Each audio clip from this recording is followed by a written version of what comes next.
హీరోయిన్‌గా సమంత వెండితెరకు పరిచయమైన చిత్రం 'ఏ మాయ చేసావే'. నాగ చైతన్య హీరోగా నటించాడు. 2010లో వచ్చిన ఈ ప్రేమ కథ చిత్రంతోనే వీరి లవ్‌కు పునాది పడింది. తొలి చిత్రమే బ్లాక్ బస్టర్ కావడంతో శ్యామ్‌కు బోలెడంత గుర్తింపు వచ్చింది.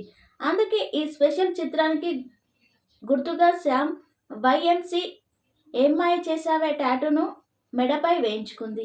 ఈ పచ్చబొట్టు తనకెంతో స్పెషల్ అని చాలా ఇంటర్వ్యూలలో చెప్పుకొచ్చింది.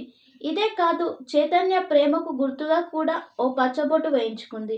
కానీ వీరిద్దరూ విడాకులు తీసుకున్న తర్వాత ఆ టాటూ తొలగించుకుంది.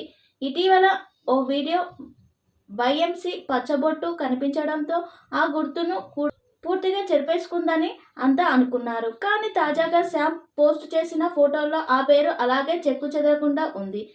నాగ చైతన్య సమంత 2017లో పెళ్లి చేసుకున్నారు. చూడముచ్చటగా ఉండే ఈ జంట 2021లో విడాకులు తీసుకున్నారు. చైతన్య తెలుగమ్మాయి శోభిత ధూళిపాలను గతేడాది పెళ్లి చేసుకున్నాడు. ప్రస్తుతం శ్యామ్ కూడా దర్శకుడు రాజ్ నిడిమోర్తో ప్రేమలో ఉన్నట్లు కొంతకాలంగా ప్రచారం జరుగుతుంది. ఇకపోతే సమంత చివరగా శుభం చిత్రంలో కనిపించింది. ఈ సినిమాతోనే తను నిర్మాతగా మారింది. ప్రస్తుతం Rakt Brahmand the bloody kingdom web సిరీస్తో పాటు మా ఇంటి బంగారం సినిమా చేస్తుంది.